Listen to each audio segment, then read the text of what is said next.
أعوذ بالله من الشيطان الرجيم بسم الله الرحمن الرحيم وكذلك جعلناكم أمة وسطا لتكونوا شهداء على الناس صدق الله العظيم রাবেতাতুল ওয়াইজিন বাংলাদেশের উদ্যোগে আয়োজিত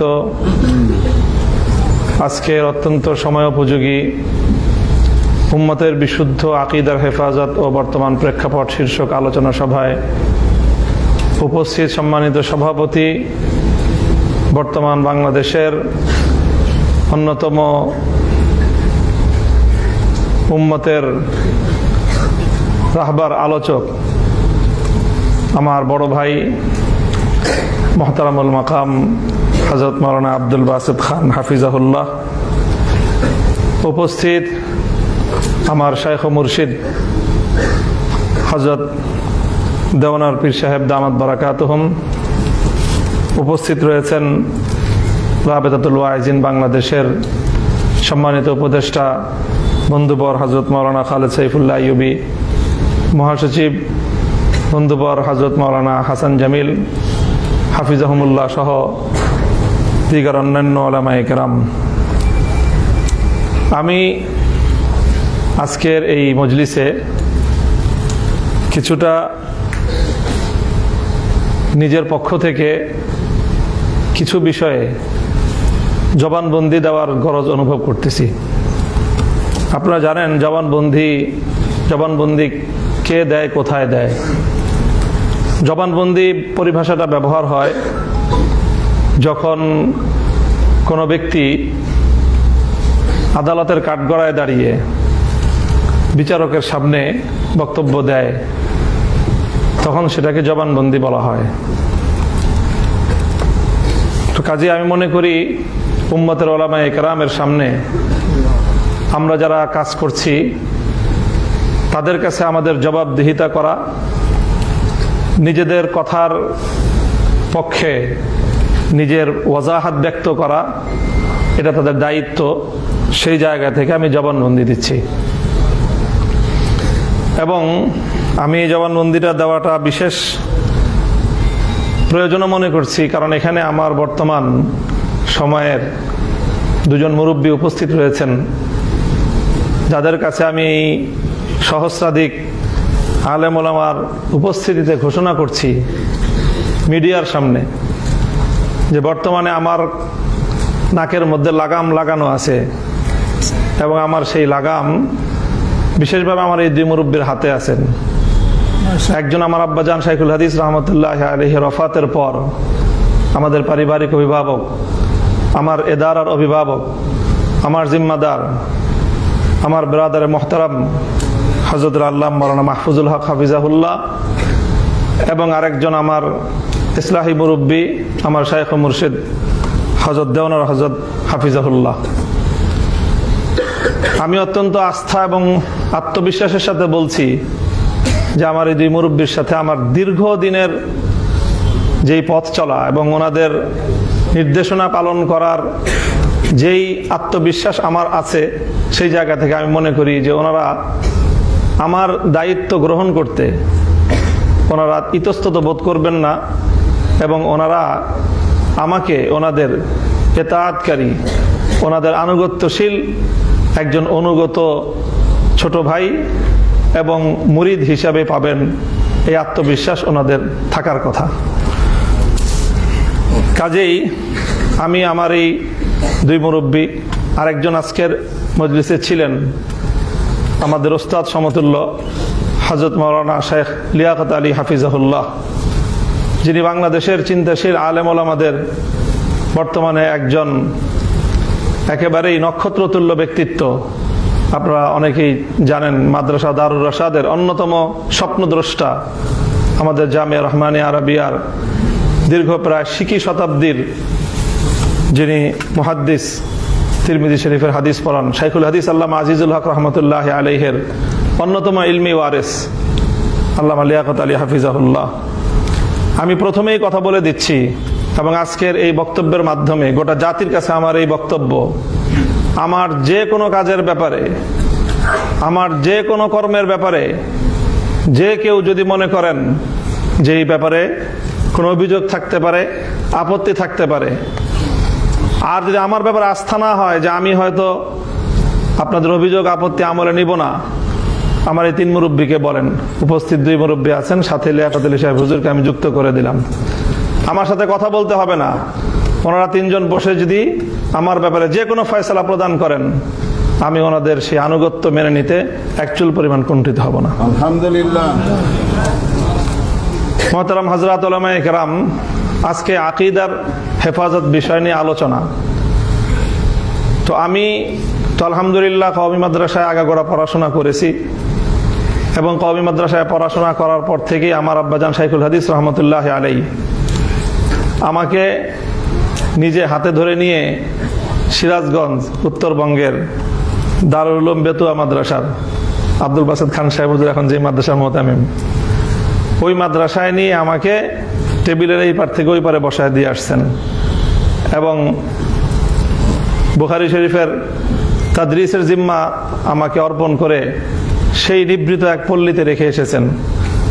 সেই থেকে আজ 1996 সাল থেকে 2026 চলতেছে, হিসাবে 32 বছর বুখারী শরীফ তাদরিসের খেদমতের সাথে আল্লাহ সম্পৃক্ত রেখেছেন। কাজী কোরআন এবং হাদিসের শিক্ষকতার অব্যাহত এই মেহনতের মাধ্যমে আল্লাহ পাক রব্বুল আলামিন কোরআন এবং হাদিসের কিছু ইলম বা কিছু মালুমাত আল্লাহ পাক রব্বুল আলামিন হাসিল করার তৌফিক দিয়েছেন। সেই জায়গাগুলোকে ভিত্তি করেই আমি আমার সকল কার্যক্রম পরিচালনা করি। আমি এখানে খুব কথা লম্বা বলবো না, 2-3টা কথা। এই যে আকীদার যে আলোচনা, এই আলোচনায় আমি যেহেতু একটা বিশেষ অঙ্গনে আমাদের আকাবির এবং আসলাফদের এবং আমাদের পুরা মাসলাকে দেওবন্দিয়াতের আমি একটা প্রতিনিধিত্বশীল জায়গায় যেভাবেই হোক যে করেই হোক আমাকে পৌঁছায় দেওয়া হয়েছে, এবং এর জন্য সবচেয়ে বড় অবদান হলো বিগত ফ্যাসিবাদী শেখ হাসিনার। তো সেই জায়গায় যেহেতু যে কোনোভাবে আমাকে উপনীত করে দেওয়া হয়েছে, এই জন্য আমাকে আমার সেই জায়গার অবস্থা বিবেচনা করে আমাকে কথাবার্তা বলতে হয়, কাজকর্ম করতে হয়, মিডিয়াকে ফেস করতে হয়, জাতীয় এবং আন্তর্জাতিক গণমাধ্যমকে আমার ফেস করেই কথাবার্তা বলতে হয়। সেই জন্য অনেক শব্দ, অনেক ভাষা, অনেক কথা আপনারা বলেন, সেটার প্রতি আমার সমর্থন থাকলেও অনেক সময় সেই সীমাবদ্ধতার কারণে আমরা বলি না। এবং আমি মনে করি যে কিছু কিছু আলফাজ আছে যেগুলো বর্তমান সময়ে লফজের হিকমতের মধ্যে পড়বে, যেরকম ফিতনায়ে ইনকারে হাদিস, এটা একটা অনওয়ান, আবার ফিতনায়ে আহলে কোরআন একই অনওয়ান। আমি মনে করি ফিতনায়ে আহলে কোরআন বলার চেয়ে ফিতনায়ে ইনকারে হাদিস বলাটা বেশি হিকমতপূর্ণ হবে। আহলে কোরআন বললে অনেক মানুষ বিভ্রান্ত হয়ে যাবে এই শিরোনাম শুনেই, যে আহলে কোরআন তো ভালো জিনিস, তা আপনি আহলে কোরআনের বিরুদ্ধে লাগছেন কেন? তো তারা আসলে আহলে কোরআন না, তাদের প্রকৃত পরিচয় তারা মুনকিরিনে হাদিস। ঠিক একইভাবে আহলে হাদিস বা এই জাতীয় শব্দে তারা তানকিদ না করে ফিতনা ইনকারে তাকলিদ অস্বীকার করা, এটা উম্মতের মধ্যে অনেক বড় এক ফিতনা। হাদিস অস্বীকার করা যেরকম এক বড় ফিতনা, তাকলিদ ইনকার করাটাও এটা উম্মতের 1300 বছরের তাওয়ারুসের এক ইনকার করার ফিতনা। এই 2টা শব্দের প্রতি আমার একটা থাকলো, উলামায়ে কেরাম এটা নিয়ে ফিকির করবেন। আমি এখন আরেকটা বিষয় ওয়াজাহাত করতে চাই। যেহেতু আমি উম্মতের উলামায়ে কেরামের পক্ষ থেকে প্রতিনিধিত্বশীল জায়গায় বসে রাজনৈতিক কার্যক্রম পরিচালনা করছি, এই জন্য রাজনীতি নিয়ে আমার একেবারে যে পড়াশোনা, পর্যালোচনা, পর্যবেক্ষণ নাই, এরকম আমি আমাকে নিজেকে মনে করি না। বরং আমি আমার রাজনৈতিক পথ চলায় প্রতিটি পদক্ষেপে আমি আমার আকাবির আসলাফ, আমার পূর্বসূরি, বিশেষ করে উলামায়ে দেওবন্দের প্রতিটি রাজনৈতিক সন্ধিক্ষণের ওনাদের কর্মকাণ্ড, কর্মপন্থা নিয়ে আমার চুলচেরা বিশ্লেষণ করার সুযোগ অন্যদের চেয়ে বেশি হয়। সেই জায়গা থেকে আমি মাসলাকে দেওবন্দের সিয়াসি ফিকরটা কি, রাজনৈতিক চিন্তাধারাই বা কি এবং তাদের রাজনৈতিক কর্মপন্থাটা কি, আমি খুব সংক্ষেপে 2-4টা কথা থেকে আমি যতটুকু বুঝেছি আপনাদের কাছে উপস্থাপন করার চেষ্টা করি। যেমন ধরেন, আমাদের এই পাক ভারত উপমহাদেশে দেওবন্দি ওলামায়ে কেরামের রাজনীতির অন্যতম একজন মুখপাত্র হিসেবে বা প্রধান মুখপাত্র হিসেবে যদি আমি শাইখুল হিন্দ মাহমুদ হাসান দেওবন্দি রহমতুল্লাহ আলাইহির নাম বলি, আমি মনে হয় আমি খুব বেশি বাড়িয়ে বলবো না। আমাদের জামিয়া রহমানিয়া আরাবিয়ায় শাইখুল হাদিস আল্লামা আজিজুল হক রহমতুল্লাহ আলাইহির সাথে আমাদের আরো কিছু উস্তাদদের আসাতেজায়ে কেরামের সিয়াসি কিছু বিষয় নিয়ে ইখতিলাফ হতো, যার অন্যতম একজন ছিলেন আমাদের উস্তাদে মোহতারাম হযরতুল আল্লাম শাইখুল হাদিস হযরত মাওলানা মুফতি মনসুরুল হক হাফিজাহুল্লাহ তাআলা।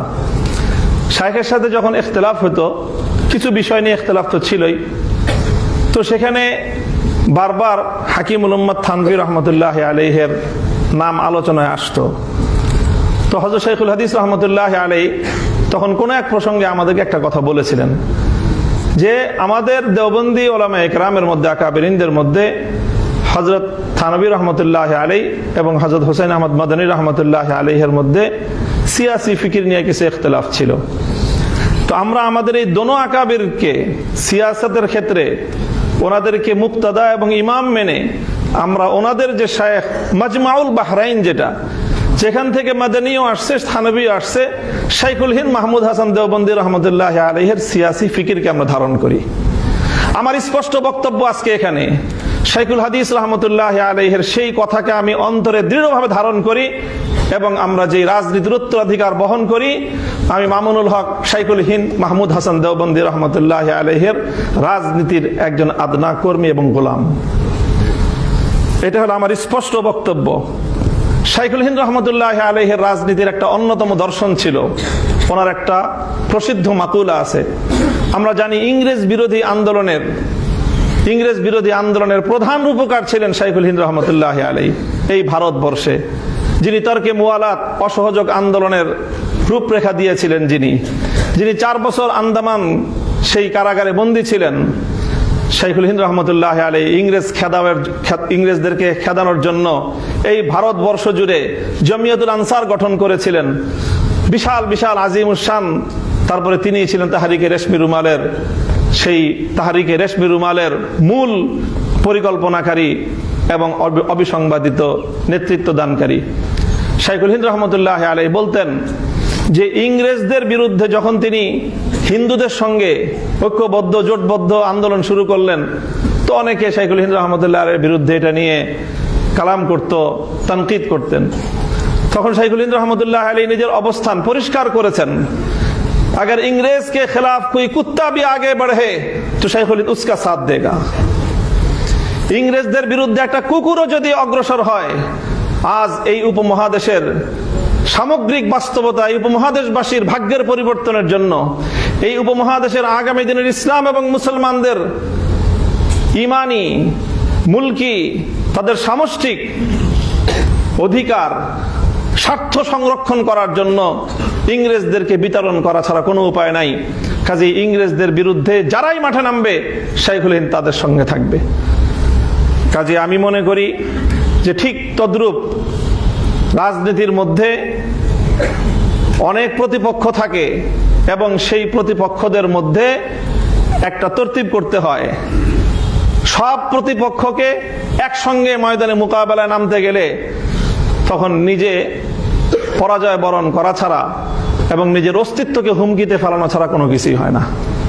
সেই সময়ে যদি শাইখুল হিন্দ রহমতুল্লাহ আলাইহি এবং আমাদের আকাবিরিনগণ ইংরেজদের মোকাবেলায় যখন ওনারা হিন্দু মুসলিম ঐক্যবদ্ধ হয়ে লড়াই করেছেন, তখন যদি হিন্দুদের সঙ্গে নিজেদের ইখতিলাফাতগুলিকে ওনারা এটাকে যদি মাথাচাড়া দিয়ে উঠতে দিতেন, তাহলে এই উপমহাদেশ থেকে ইংরেজদেরকে বিতাড়িত করা সম্ভব হতো না।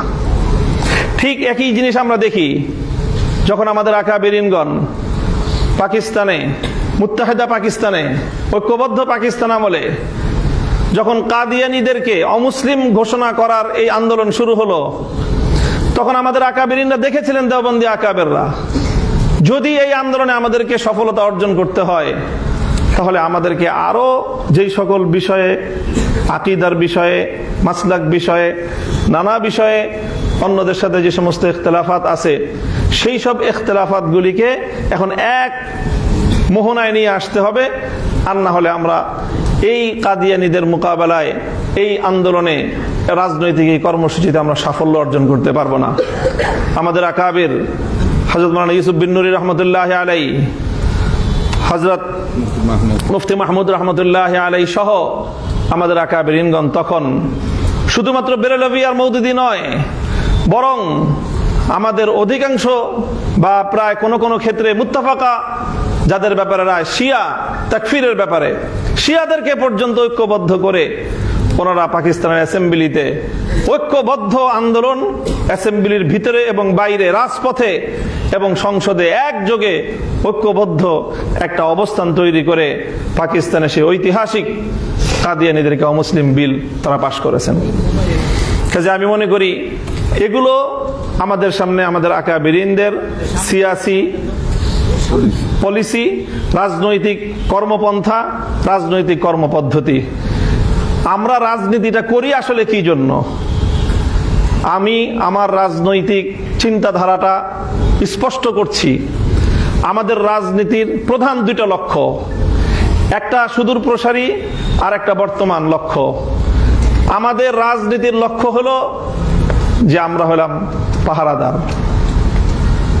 আমরা পাহারাদার। এখন আপনি পাহারাদারকে যেই নামে আখ্যায়িত করতে পারেন।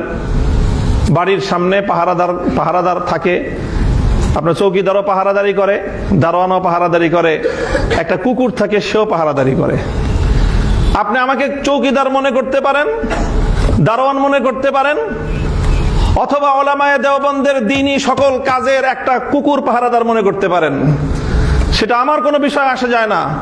আমি যে রাজনীতি করি, আমার সেই রাজনীতির মূল লক্ষ্য এবং উদ্দেশ্য হলো আমাদের আকাবির এবং আসলাফ উলামায়ে দেওবন্দ এই উপমহাদেশ জুড়ে দ্বীনের যে সমস্ত হামাগির খিদমত এবং কর্মকাণ্ড আঞ্জাম দিচ্ছেন, সেই কর্মকাণ্ডগুলিকে একটা কুকুর হিসেবে পাহারাদারি করাই হলো আমার রাজনীতি। পরিষ্কার আমার বক্তব্য এটা। আমরা রাজনীতি করি এই জন্য যেন আমাদের খানকাহগুলিতে আমাদের মাশায়েখরা বসে ওখানে তারা যেন নিরাপদে ওনারা যেন ইসলাহ এবং তাজকিয়ার কাজ করতে পারেন।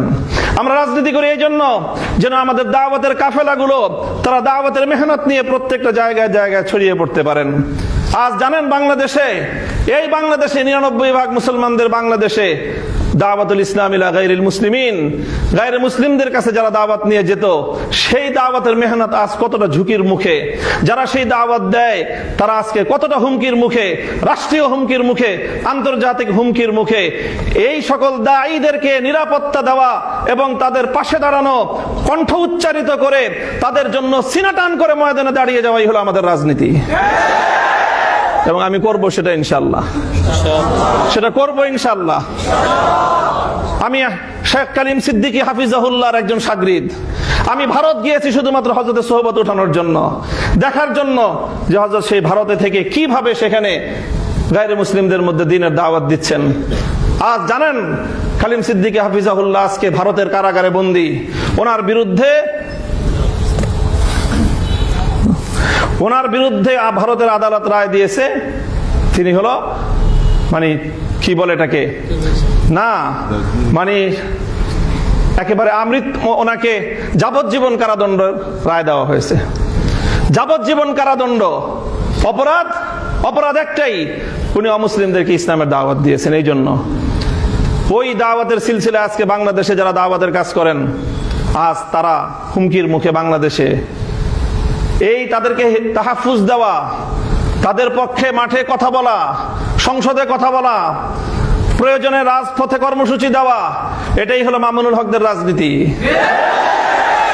আমি হয়তো দাওয়াত নিয়ে যাব না, আমি হয়তো দাওয়াত নিয়ে সরাসরি নিজে যাব না, কিন্তু আমি বলবো, আমার কালেমার দাওয়াত নিয়ে যারা যাবে পাহাড়ি অঞ্চলে, সেই গারো অঞ্চলে, সেই মুসলমানদের দুর্বলতার, মুসলমানদের দারিদ্র্যের সুযোগ নিয়ে যে খ্রিস্টান মিশনারিরা, যে সকল বিধর্মীরা, কাদিয়ানীরা মুসলমানদের ইসলামকে, ইমানকে খরিদ করে নিবে, ইমান হারা করবে, সেই সকল মুসলমানদেরকে বুঝিয়ে শুনিয়ে আবার ইসলামের পতাকার নিচে, ইসলামের শামিয়ানার নিচে ফিরিয়ে আনার জন্য যারা মেহনত করবে, দাওয়াত দিবে, তাদের সেই দাওয়াতকে তোমরা প্রতিহত করবা।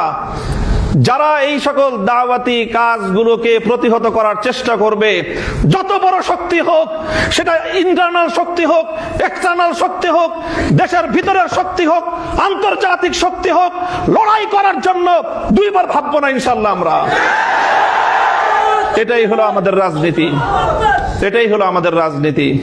দাওয়াতের কাজ করবেন, তালিমের কাজ চলবে। মাদ্রাসাগুলো তাদের স্বকীয়তার উপর ভিত্তি করে আকাবির এবং আসলাফদের তর্জ তরিকার উপর তালিম চলবে, তালিমের মেহনত চলবে। কেউ যদি এখানে এসে অবৈধ হস্তক্ষেপ করতে চায়, সেই কালো হাত ভেঙে গুড়িয়ে দেওয়ার জন্য তাদের মোকাবেলায় রাজপথে সিনাটান করিয়ে দেওয়া, সিনাটান করে দাঁড়িয়ে যাওয়া, এটাই হলো আমাদের রাজনীতি। কাজেই আমাদের রাজনীতির যে মূল মাকসাদ, তার অন্যতম একটা মাকসাদ হলো পাহারাদারি করা। আপনি সেই পাহারাদারি, আমি আবারও বলছি, আপনি আমাকে দারোয়ানের মর্যাদা দিলেন না চৌকিদারের মর্যাদা দিলেন, না আপনি আমাকে কওমি অঙ্গনের একজন পাহারাদার কুকুর হিসেবে মূল্যায়ন করলেন, সেটা আমার কাছে খুব বেশি বড় বিষয় নয়। তবে জেনে রাখেন, কুকুর হইল আপনাদের এই কাজের পাহারাদারি করার জন্য আমরা দাঁড়িয়ে আছি। আপনি মুনাজারা ইসলাম মুনাজারা করেন, মুনাজারা করেন, আপনারা বাতিলের মোকাবেলায় দালায়েলের বহস করেন, আপনারা আপনাদের মতো করে বহস করে যান। আমরা হয়তো মুনাজারা করব না, বহস করব না, কিন্তু আপনি আহলে হক হয়ে, আপনি উলামায়ে দেওবন্দের একজন মুখপাত্র হয়ে যখন মুনাজারা করবেন, মনে রাখবেন আপনার তাহাফুজের জন্য আপনার পিছনে মামুনুল হক কুকুর হয়ে দাঁড়িয়ে আছে।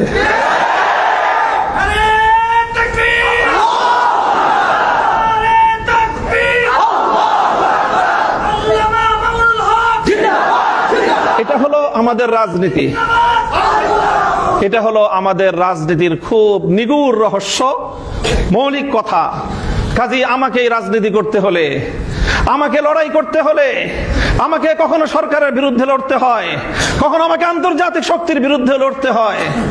কাজী আমাকে আমার রাজপথের একটা শক্তি নিয়ে আমাকে ময়দানে টিকে থাকতে হবে। যদি আপনার পাহারাদার যদি বাড়ির গেটে না থাকে, ঘরের ভিতরে আপনি মূল্যবান সোনাদানা নিয়ে, অনেক মূল্যবান জীবনযাপন নিয়ে, আপনি আপনার পরিবার পরিজন নিয়ে, আপনি আপনার কলিজার টুকরা সন্তানদেরকে নিয়ে আপনি ঘরের মধ্যে নিরাপদ থাকতে পারবেন না। হয়তো আপনার পরিবারের ভিতরে যারা আছেন, ঘরের ভিতরে আপনারা যারা আছেন, তাদের তুলনায় আপনার পাহারাদারের মূল্য অনেক কম হতে পারে, কুকুরটার মূল্য অনেক কম হতে পারে, কিন্তু মনে রাখেন, ওই বাড়িতে দরজায় যদি কুকুরটা না থাকে, ঘরের ভিতরে আপনি নিরাপদ থাকতে পারবেন না। আমাদেরকে আঘাত করেন না, আমাদেরকে দুর্বল করে দিয়েন না,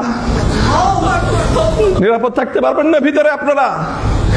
আমি তো বললাম আজকে দাঁড়ান, কে আছেন এই দাওয়াতুল মুসলিম গায়রুল মুসলিমিনের মধ্যে দায়ীদের পিছনে দাঁড়িয়ে রাষ্ট্রের বিরুদ্ধে লড়াই করার জন্য হিম্মত নিয়ে মাঠে নামবেন? কে আছেন? আসেন, আমরা আসবো। আমি ঘোষণা দিয়ে যাচ্ছি আপনাদের কাছে, এটা নিয়ে যদি সামনে আমাদেরকে আরো বড় কোনো পদক্ষেপ নিতে হয়, যদি সরকারের বিরুদ্ধে এটার জন্য রুখে দাঁড়াতে হয়, আমরা রুখে দাঁড়াবো ইনশাআল্লাহ। কাজে আমাদেরকে দুর্বল করে দিলে আখেরে আমরা সবাই ক্ষতিগ্রস্ত হব। আমার আখেরি কথা, মুহতারাম হাজিরিন, দেখেন এখন একটা রাজনৈতিক বড় ধরনের একটা ইস্যু আছে এখন রাজনীতির। আমাদের বাংলাদেশে, আমাদের এই উপমহাদেশের 250 বছর, 1753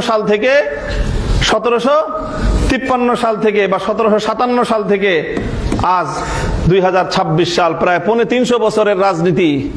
আমাদের আকাবের উলামায়ে কেরামের ত্যাগ, কোরবানি, নজরানা, জিহাদ, অনেক রক্ত, অনেক জীবন, এই অনেক কিছুর বিনিময়ে আমাদের বড়দের একটা বড় অর্জন ছিল, বড় একটা অর্জন ছিল। সেই অর্জন হলো 1947 সালে মুসলমানদের জন্য আলাদা ভূখণ্ড অর্জন। এমন একটা ভূখণ্ড যে ভূখণ্ডে ইসলামী নিজাম হবে, নিজামে ইসলাম, শরিয়াতে ইসলাম বাস্তবায়ন হবে। এই অঙ্গীকারের ভিত্তিতে 1947 সালে মুসলমানদের জন্য আলাদা একটা রাষ্ট্রের অভ্যুদয়, এটা হলো আমাদের 350 বছরের আমাদের পূর্বসূরি আকাবের ওলামায়ে কেরামের রাজনৈতিক সর্ববৃহৎ অর্জন। এটা আমার পর্যবেক্ষণ, অন্য কেউ দ্বিমত করতে পারেন।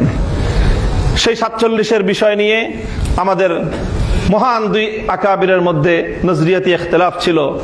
হযরত মাদানী রহমতুল্লাহ আলাই তখন ভারতবর্ষ জুড়ে মুসলমানদের নিরাপত্তার স্বার্থে তিনি ওইভাবে দেশটার বিভক্তি চান নাই, এই কথা সব আমরা জানি। কিন্তু যখন দেশ বিভক্ত হয়ে গিয়েছে তখন হযরত মাদানী রহমতুল্লাহ আলাইহির মাওকিফ এটাই ছিল যে ঝগড়াঝাটি করে দুই মসজিদ বানানো ঠিক না, কিন্তু যদি মসজিদ দুইটা হয়ে যায়, মসজিদ যদি দুইটা হয়ে যায় তখন কি করবেন? দোনো মসজিদকে আবাদ করা, দোনো মসজিদের মধ্যে নামাজ কায়েম রাখা, এটাই হলো মুসলমানদের দায়িত্ব।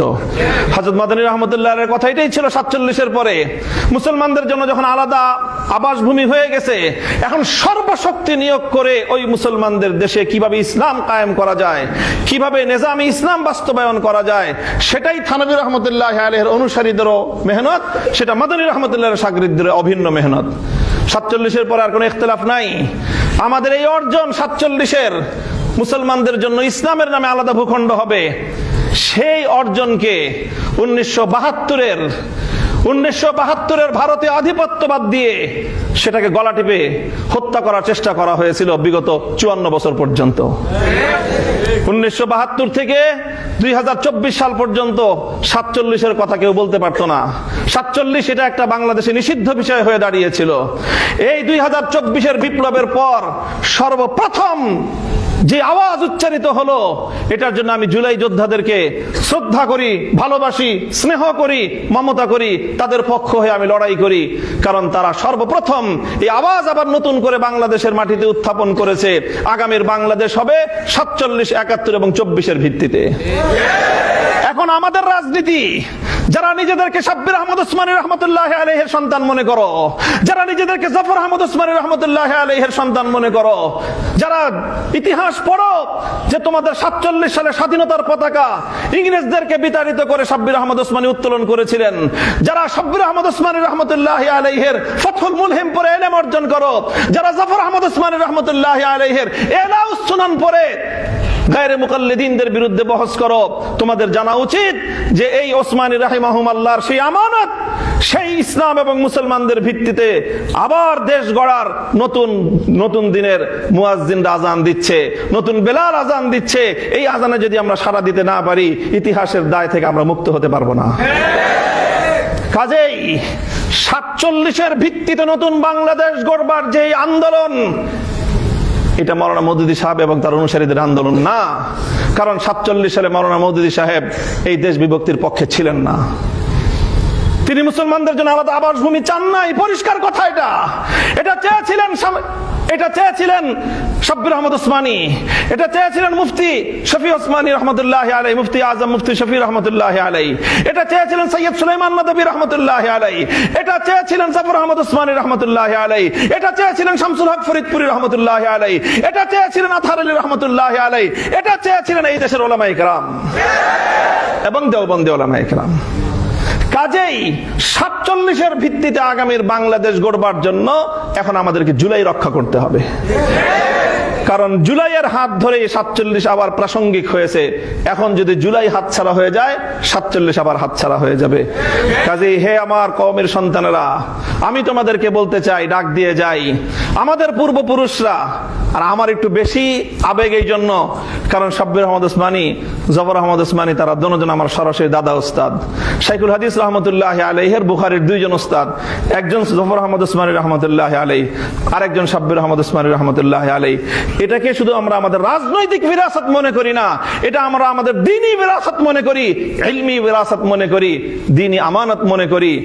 এই বাংলাদেশের মাটিতে আবার নতুন করে এইভাবে 47-এর চেতনার ভিত্তিতে দিল্লির গোলামীর জিঞ্জির ছিন্ন করে ইসলাম এবং মুসলিম জাতিসত্তার ভিত্তিতে নতুন দেশ গড়বার এই আওয়াজ যেটা উঠেছে, এই আওয়াজকে পূর্ণতা পর্যন্ত পৌঁছে দেওয়া, এটাই হলো আমাদের রাজনীতি।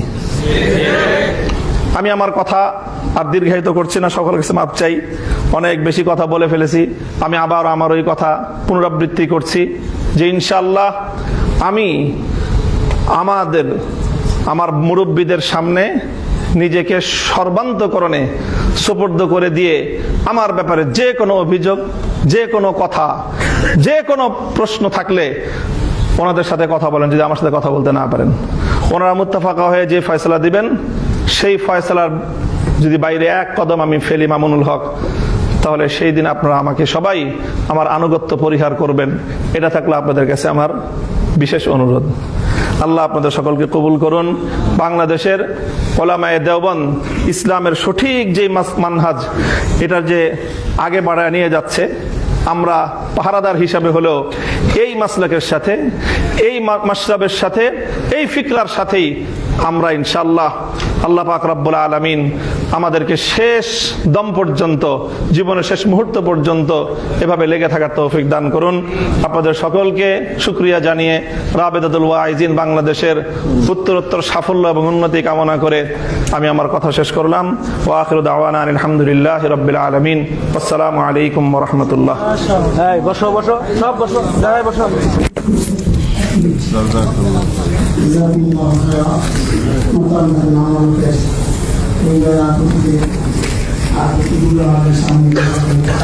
আশা করি অনেক প্রশ্নের জবাব আমরা পেয়েছি। আমরা আমাদের একেবারেই শেষ মুহূর্তে আছি। এখন আমাদের আজকের প্রোগ্রামের সমাপ্তি ঘোষণা করবেন রাবেতার দুর্দিনের কান্ডারি, রাবেতার মুহতারাম সভাপতি হযরতুল আল্লাম শেখ আব্দুল বাসেত খান সিরাজি হাফিজাহুল্লাহ। হযরত সমাপ্তি ঘোষণার পরই আমি আমাদের দেওয়ানার হযরতকে সংক্ষিপ্ত দোয়ার মাধ্যমে আজকের প্রোগ্রাম শেষ করার অনুরোধ রাখবো।